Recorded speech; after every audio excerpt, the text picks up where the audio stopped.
Started in the book of John, chapter 16. All this I have told you so that you will not go astray. They will put you out of the synagogue. In fact, a time is coming when anyone who kills you will think he is offering a service to God.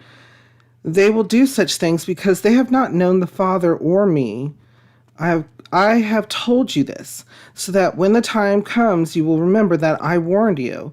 I did not tell you this at first because I was with you.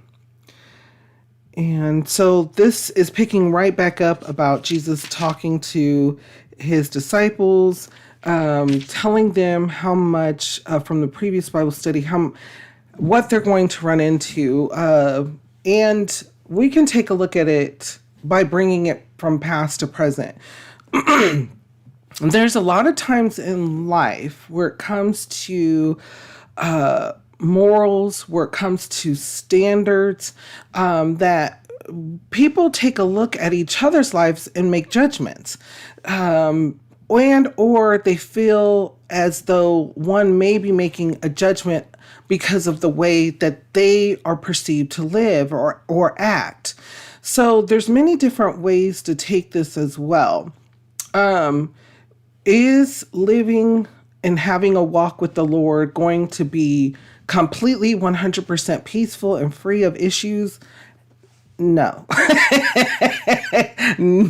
I'm just going to say that now. Like, no, no. Can you have peaceful times? Absolutely, absolutely. And thank God for those, man, when they are. But are there times where you are having a walk with the Lord and other people may feel that they would have a hard time even discussing something with you because they feel certain standards? Let me give you an example. Let me give you an example of what I'm talking about. A lot of times when I'm with a lot of people and over time, I'm with these same people, whether they're my friends, coworkers, etc. Occasionally I'll get a mention that someone will say something. They'll say something that they believe is an inappropriate word or curse word. And they'll immediately say, not always, but occasionally they'll apologize. They'll apologize to me. And I'm like, why are you apologizing to me? Now, in some instances, people will do that as just an automatic because something came out of their mouth that they may have been thinking in their mind, and they don't normally utilize certain types of words around others. So it's a more of a familiar. But other times it's because their perception of me, the perception is that I don't curse, I don't utilize inappropriate words, or mannerisms.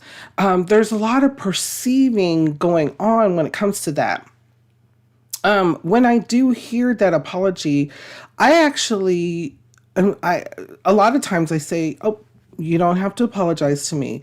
And the reason for that is because it's a familiarity. It's a time where someone is starting to let themselves be unrestricted, and start to voice and feel how they really feel, how they want to be understood, not necessarily through curse words or certain types of mannerisms, but a familiarity that breaks down those barriers of even communication.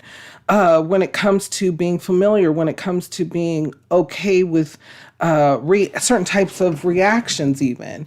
And so a lot of times I understand that apology, or I understand that saying, but at the same time, I even tell them sometimes I absolutely do slip up sometimes. I will say things, and I don't mean to say certain types of words, but it's not necessarily a slip up either. It just may be something that you feel strongly about.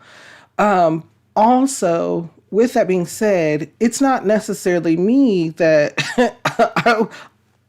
I wouldn't be the one to be apologizing to if you feel in a certain instance, particularly if you're in a conversation discussing things with the Lord or about the Lord. It's better to communicate with the Lord about those types of apologies than to maybe even one another, because when it comes to that, if you feel like it's something that may be perceived as negative or you have a negative feeling about it, there's a reason. Usually it's because you have decided at one point in your life that it isn't a good thing. But sometimes it's just a description. Sometimes it is just a description because that is how you felt or reacted at that moment. So, when it comes to those things, that's one thing that I was thinking while reading the scripture, and how Jesus was communicating to his disciples that people will even perceive you a certain way.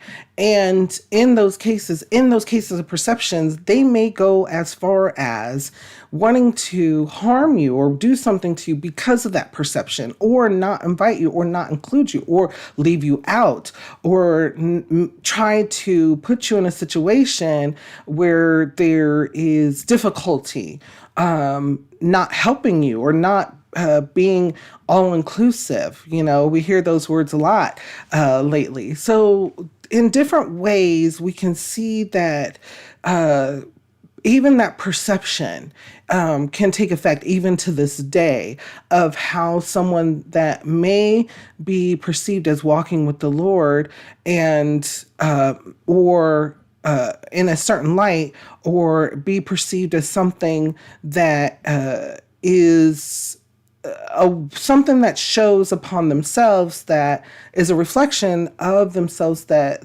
they don't necessarily enjoy or like, but need to get away with, need to have accepted, need to be. There's a lot here. And so what I encourage you to do, though, is discuss this with the Lord. Go in prayer, go and study, go and speak with the Lord about this, and see what he has to say for you in your life. I know there's so much here. I know the comment section is going to be crazy, a lot. But before we go on, though, what kind of thoughts or feelings come to your mind when we read over this? How does it make you feel, and what does it make you think?